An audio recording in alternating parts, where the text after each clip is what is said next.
Bienvenidos a Testigos de Fe. Nos encontramos en la parroquia de San Juan Bosco, en los estudios de María Visión y JCN Network. Gracias por estar ahí. Testigos de Fe, imagínate, hoy tenemos un invitado maravilloso para ver si reforzamos y crecemos en nuestra fe y logramos tener esa fe de Abraham, que a veces parece que Dios tuviera sentido del humor, ¿verdad? Porque imagínate la fe que tuvo, después de que le pidió toda su vida y cuando ya no tenía esperanza le regaló ese hijo, después le dice que lo sacrifique. Y qué fe la que tuvo él y cómo creía en el Señor para, sin pensarlo dos veces, ir a sacrificar a su hijo. Esa es la fe que queremos alimentar el día de hoy y para eso tengo un invitado maravilloso. Gustavo Llerena es peruano, viene del Perú, ha viajado por 86 países llevando la palabra de fe precisamente por el mundo.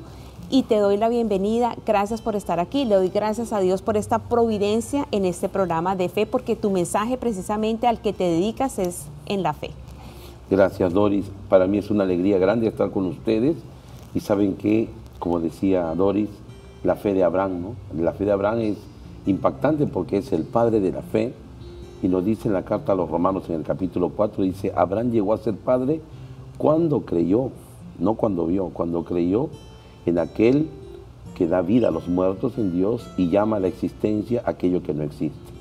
Y dice que perseveró, dice, a pesar de que él sabía que su cuerpo ya no tenía fuerza y que su esposa tenía más de 80 años, creyó contra toda esperanza. Y esa es la fe viva que el Señor hoy quiere alimentar. Así que yo estoy feliz de estar aquí con ustedes y para lo que me necesiten.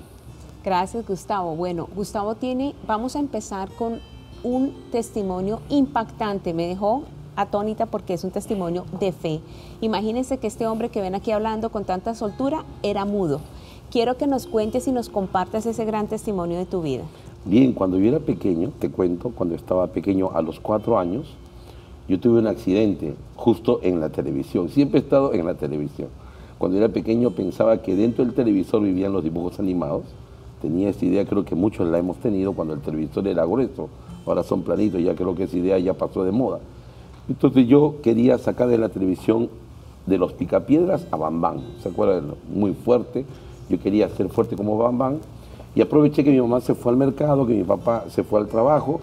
Me quedé solito con la señora que lavaba ropa. Ella estaba en el primer piso con una buena radio. Me subí al segundo piso y me estrepé sobre el televisor que estaba sobre una cómoda, sobre una especie como de mueble. Y empecé a prender el televisor y a llamar, Bambán, sal del televisor, sal del televisor. Y el hombre no salía, el niño no salía. Me molesté con el televisor porque no salía. Y en el movimiento que hago, todo el televisor, que era así de este tamaño, así de alto y así de grueso, cayó sobre mi cuerpo y me aplastó por más o menos 1 hora. Consecuencia de esto, llegó mi mamá después para auxiliarme, después de 1 hora que intentaba salir de este problema y no podía. Me llevaron al hospital a chequear si se había roto alguna costilla. El doctor dijo que no había pasado nada. Mi mamá me sacó del hospital y yo no podía hablar. Yo quería comunicarme con ella, pero no me salían las palabras. Dije, será mañana que voy a hablar, mañana tampoco, y así se pasaron 2 años y medio sin hablar. Mamá me llevó al psicólogo, como mamá trataba de buscar una solución, el psicólogo no dio solución, me llevaron a los brujos, como muchas mamás que no conocen a Dios, hacen para que le quiten el susto al hijo. Me pasaron huevitos, me pasaron cuy, todos los animalitos que hay, me pasaron espadas y nada. Hasta que pasaron esos 2 años y medio y misteriosamente, yo creo que obra de Dios, empecé a emitir pequeños sonidos, pero no podía hablar, todavía me salían sílabas. Y cuando me preguntaban, ¿cómo te llamas? Yo decía, gu, y no podía decir Gustavo. Entonces me llevó otra vez al psicólogo, me hizo todo un tratamiento. El psicólogo dijo, mire señora, su hijo es un gran tartamudo. El trauma que ha sufrido es fuertísimo y él no va a regresar, no se sana la tartamudez. Me enseñó algunas técnicas con el lapicero, a mover el cuello, porque a veces un tartamudo dice, ¿cómo te llamas? Me llamo Gustavo, y suelta y va avanzando poquito, pero va tartamudeando. Pues les cuento que fui tartamudo 8 años completos, o sea, hasta los 14 años y medio, y en el año 14, cuando tenía 14 años, ahí es donde sucede esa intervención de Dios en mi vida. Yo soy exalumno marista, he estudiado en el colegio marista, y aparte de tartamudo, descubrí que no solamente era tartamudo, el trauma bloqueó gran parte de mi inteligencia, yo no podía memorizar cosas, me era difícil. Yo era el puesto en mi colegio, el puesto 43, o sea, estaba dos más y era el último puesto, porque éramos 45 alumnos. Y les cuento que sufría el bullying de todo, porque tartamudo, me decían metralleta, traca, traca, matraca, de todo se burlaban de mí.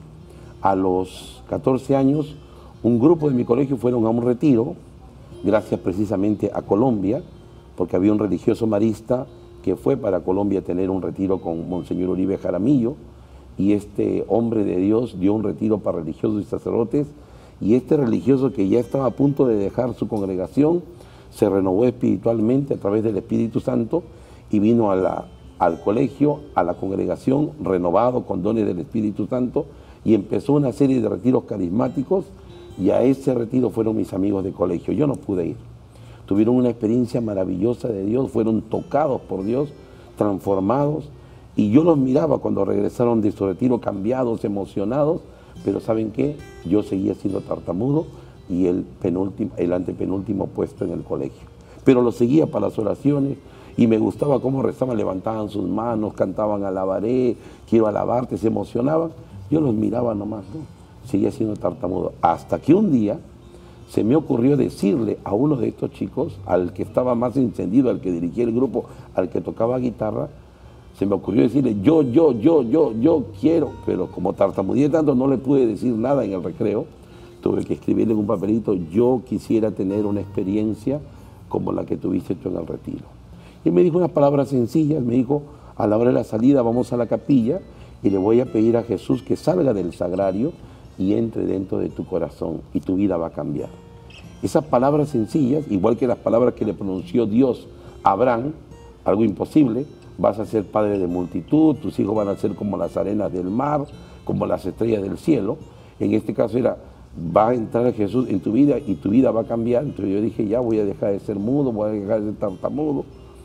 Me fui a la capilla con esa fe expectante, mi amigo rezó por mí y ahí fue mi experiencia grande. Yo vi que del sagrario salió Jesús, cuerpo completo, y empezó a caminar donde yo estaba, empezó a entrar en mi cuerpo, empecé a experimentar un fuego, un calor por todo mi interior, mis ojos, mi corazón, mi cerebro, lleno del fuego de Dios, y después me vino una gran paz. Empecé a llorar, yo no sabía por qué lloraba, después me vino una gran paz, una calma. Mi amigo seguía orando por mí, yo estaba con mis ojos cerrados, viendo a Jesús, cómo actuaba. Mi amigo terminó con un Padre Nuestro, un Ave María, un Gloria, y yo experimentaba que alguien estaba dentro de mí y era Jesús. Salí de la capilla porque mi amigo, él me dijo, espérame que yo voy a cerrar todas las ventanas, espérame afuera. Yo salí de la capilla y la primera palabra que pronuncié fue esta. Pasó un joven que se quedó en el colegio también, pero jugando básquet, y a unos 20 metros pasó frente a la capilla y me miró y me dijo, flaco, ¿qué hora tienes? A mí cuando me preguntaban la hora, siendo tartamudo, tenía que decir y no le podía decir la hora, tenía que mostrarle yo el reloj, pero como estaba lejos, algo me movió a decirle, son las 3:45. Y fue la hora que yo me di cuenta que el Señor me había sanado. Y me había sanado para siempre. Y empecé a hablar, salió mi amigo, le conté el testimonio, me dijo, Gustavo, tú no sabes todo lo que va a hacer Dios contigo. Llegué a mi casa, conté el testimonio. Al siguiente día el psicólogo del colegio me dijo, tú eres un milagro de Dios. Y empecé a dar testimonio en los salones, empecé a componer canciones. Pasaron unas horas en mi casa, estando solo después de las clases, empecé a orar. Alguien me movía a orar y era el Espíritu Santo que me movía a orar. Me llevó a la Eucaristía, a los sacramentos, a la confesión y a la comunión. Iba a la iglesia, el único jovencito de 14 años era yo, el resto eran señoras mayores. Tuve mi experiencia de Dios, empecé a adorar a Jesús en el sagrario. No hay experiencia más hermosa que estar con el Rey de Reyes. Y les cuento, el día lunes cuando voy al colegio, la gran sorpresa, no solo Dios me había sanado de mi voz, sino de mi inteligencia. Empiezo a escuchar las matemáticas que explicaba la profesora, que para mí era muy difícil el curso de matemáticas, a entender todo. Era lunes, la profesora dice, el miércoles voy a tomar examen y el viernes entrego las pruebas. Me dieron el examen y empecé a responder muy rápido, rapidísimo, entrego la prueba, mis amigos asustados, porque pensaron que respondí en blanco, sin respuesta. El viernes la profesora entrega los exámenes, tal alumno, tal nota, 0,5. En Perú los calificativos son de 0 a 20. El más inteligente sacó 13, significa que el resto tenemos que sacar menos de 13. Entonces cuando entrega todos, 08, 04, 00, Gustavo y Elena, me pongo de pie y la profesora se queda así mirando la prueba y dice, me mira, no puede ser. 20. Mis primeras lágrimas por un 20, fue la primera prueba que hice firmar por mi papá y mi mamá, el resto la tenía escondido bajo mi cama. Y ¿saben qué? No solamente eso, yo pensé que era un regalo de Dios porque le abrí mi corazón, ¿no? De ahí todas mis notas 20, 20, en todos los cursos. Pasé de ser el puesto 43 al segundo puesto de mi colegio. Alguien me preguntó, ¿y por qué no fuiste el primero? Porque el primer puesto era el hijo de la profesora. Entonces él no lo puede sacar de ese trono. ¿Sí? Desarrollé toda esta experiencia de Dios, empecé a predicar, ejercí el ministerio de liberación a los 15 años con este religioso que vino de Colombia, que les cuento, y empezamos a dar retiro juntos, ver la manifestación del poder de Dios. Y aquí tienen lo que dice la palabra de Dios, los ciegos ven, los sordos oyen, los mudos hablan. Precisamente así se llama este programa, los sordos escuchan y los mudos hablan. Exactamente así, y de verdad que vemos cómo Dios sí es el Dios de los imposibles, porque es un caso increíble. ¿Qué posibilidades tenía de, no solamente de que hablaras, pero además de recuperar la memoria?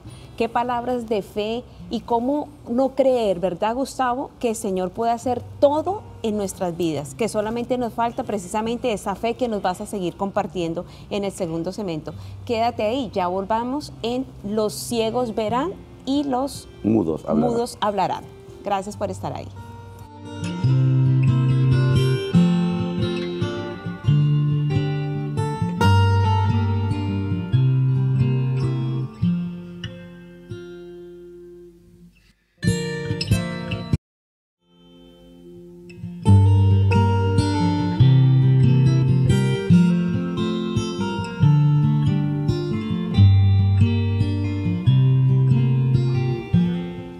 Seguimos en Testigos de Fe. Los ciegos verán y los mudos hablarán. Y aquí tenemos el testimonio de uno que de verdad fue mudo por muchos años y el Dios de los imposibles lo hizo hablar y le regresó la capacidad intelectual y de memoria. Qué maravillas ha hecho el Señor en tu vida. ¿Y cómo entonces empezaste ese caminar? Nos estabas comentando que empezaste a ejercer ministerios, a prepararte en ministerios de liberación. Cuéntanos un poco de ese caminar siendo apenas un niño de 15 años. Claro que sí. Yo creo que lo más importante es no contaminarnos de tanto miedo que hay, ¿no? Hoy día ya existe mucho miedo a la liberación, a la sanación. La gente dice, no, ¿qué tal si rezo por tal persona? Se me pasa su espíritu maligno, si rezo por el enfermo se me pasa su enfermedad. Cuando este hermano marista que nos formó a pura palabra de Dios, nos enseñó a memorizar la palabra de Dios desde los 14 años. Nosotros teníamos unas pequeñas fichas que son como unas galletitas que ahora tengo yo, y memorizamos los textos bíblicos y nos tomaba examen. Yo ya memorizaba 30, 40, 50 textos bíblicos, que el pasaje y todas eran promesas de Dios. Y esta fe fue creciendo y él nos llevaba para los retiros y nos decían, no tengan miedo, porque Jesús en todo momento repite, no tengan miedo. Orábamos por jóvenes. Yo miraba chicos que se revolcaban en el suelo, que se liberaban luego de una oración sencilla. Nunca tuvimos un caso raro porque con la fe todo sale.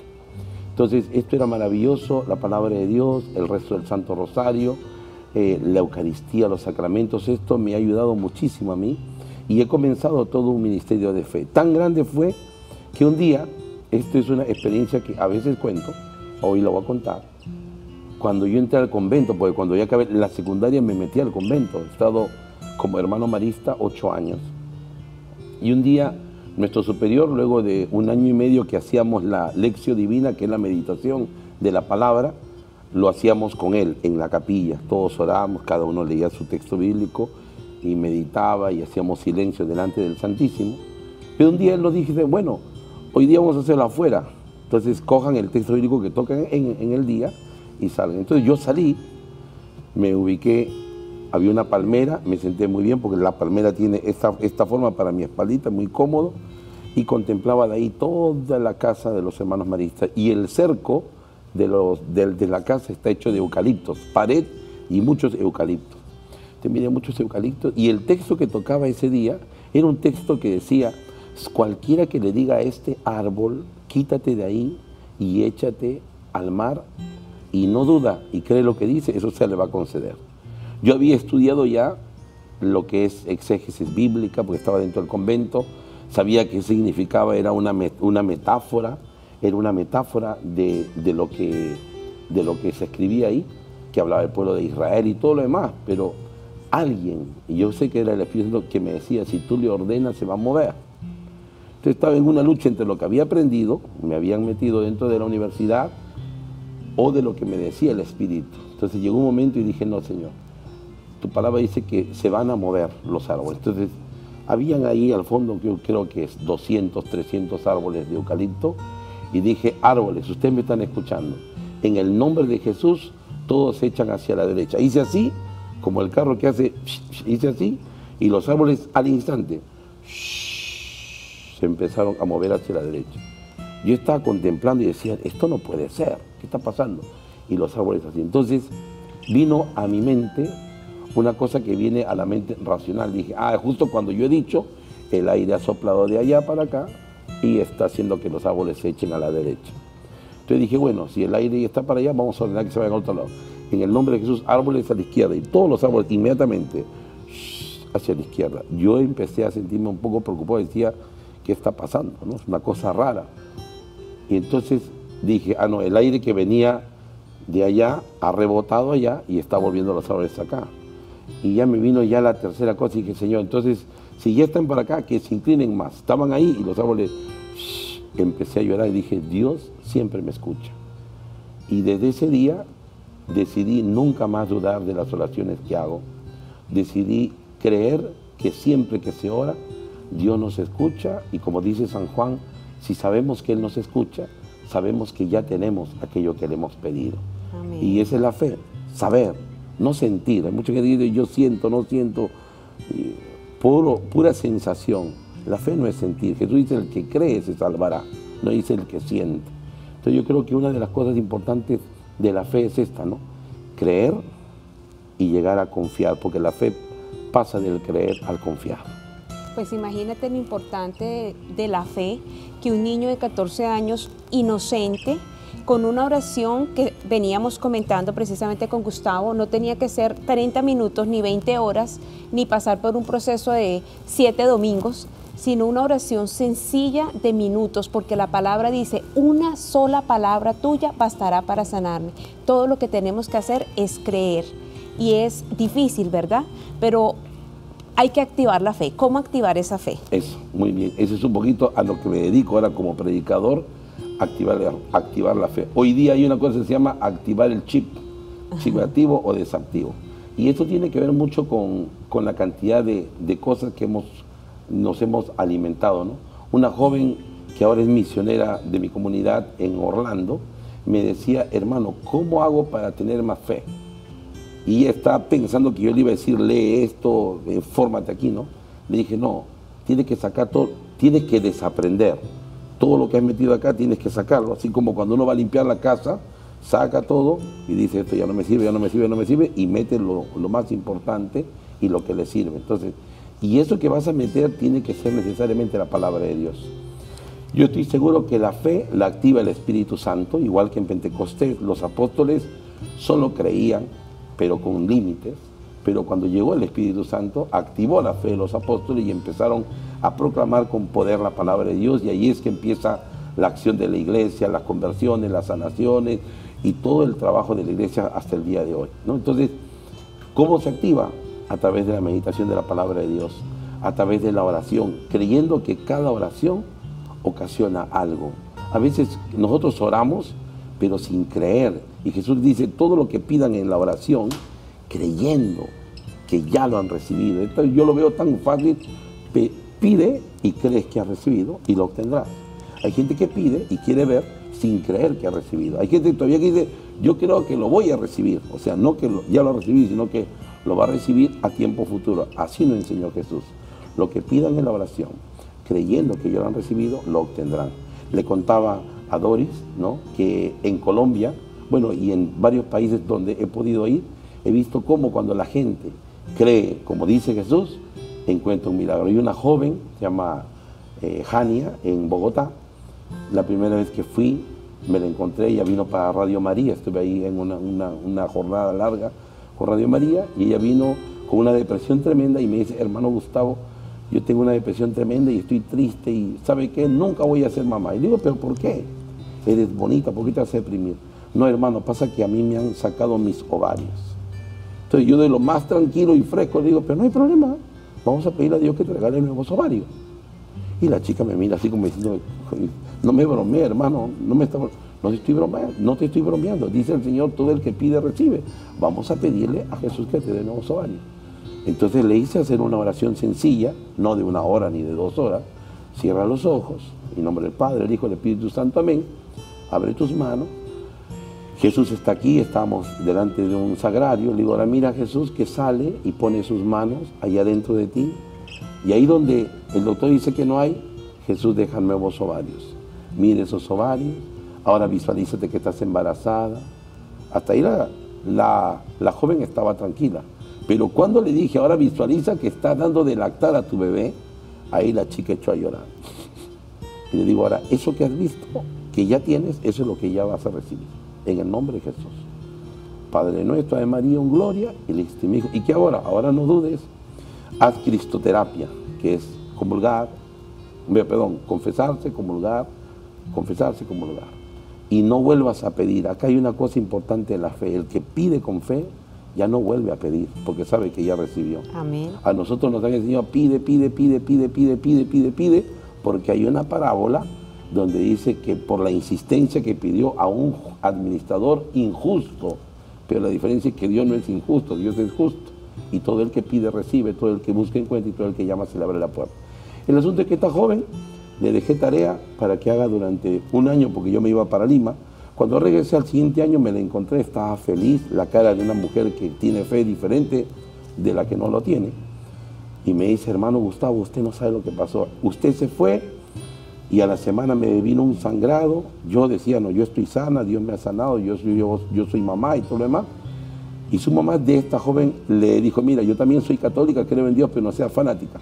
Vamos de todas maneras al ginecólogo para que te vea. Se hizo ver y el ginecólogo le dijo, no, es una sangre normal, más bien tómese estas pastillitas, se le va a pasar.